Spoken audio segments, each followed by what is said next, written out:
Hello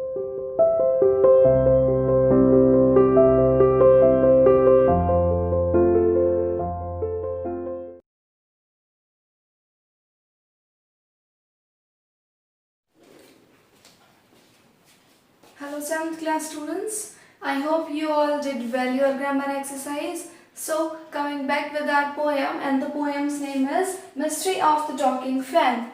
This is a very short poem and doesn't contain any message or any moral.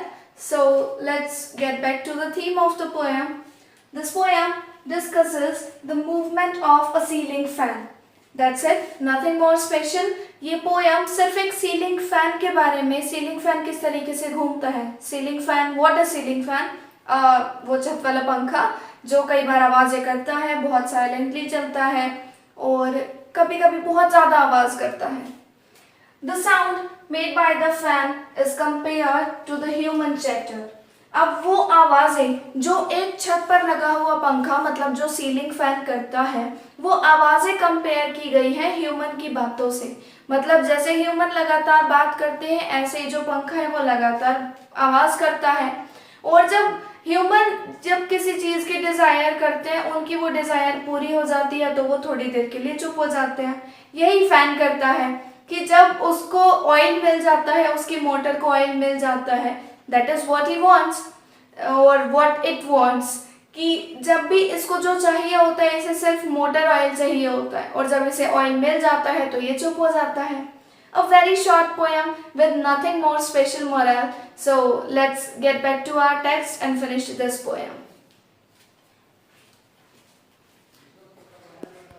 Mystery of the talking fan. Is there a ceiling fan in the room where you are sitting now? जिस कमरे में आप अभी बैठे हुए हैं, क्या उस कमरे में कोई सीलिंग फैन, मतलब कोई छत का पंखा है? Is the fan quite or noisy? वो पंखा आवाज करता है या बहुत शांत रहता है? If it is noisy, अगर वो आवाज करता है, you may be sure it is a distant relative of the talking fan in the poem which you are going to read.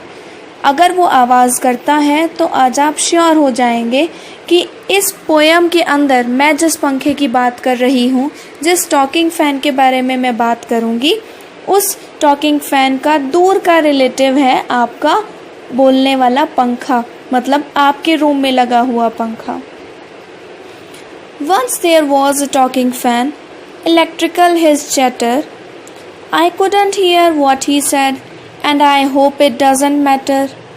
एक बार एक बोलने वाला पंखा था, अपनी बकवास इलेक्ट्रिकल रखता था, मतलब उसकी बातें इलेक्ट्रिकल होती थी. मैं सुन नहीं सकती थी कि वो क्या बोलता था, लेकिन मेरे हिसाब से ये फ़र्क ही नहीं पड़ता कि वो क्या बोलता था. Because one day somebody oiled his little whirling motor. क्योंकि एक दिन उसकी घूमने वाली मोटर में, उस पंखे की जो वर्लिंग मोटर थी, जो चक्कर वाली मोटर थी, उसमें किसी ने तेल डाल दिया, किसी ने ऑयल कर दिया. And all the mystery was spoiled. और ऑयलिंग के बाद सारी की सारा जो रहस्य था, सारी की सारी जो मिस्ट्री थी, वो स्पॉइल हो गई, वो ख़राब हो गई, क्योंकि अब वो इतना शांत था जैसे शांत पानी होता है. He rain as still as water. और अब जो उसकी मिस्ट्री थी वो मिनटों में सॉल्व हो गई.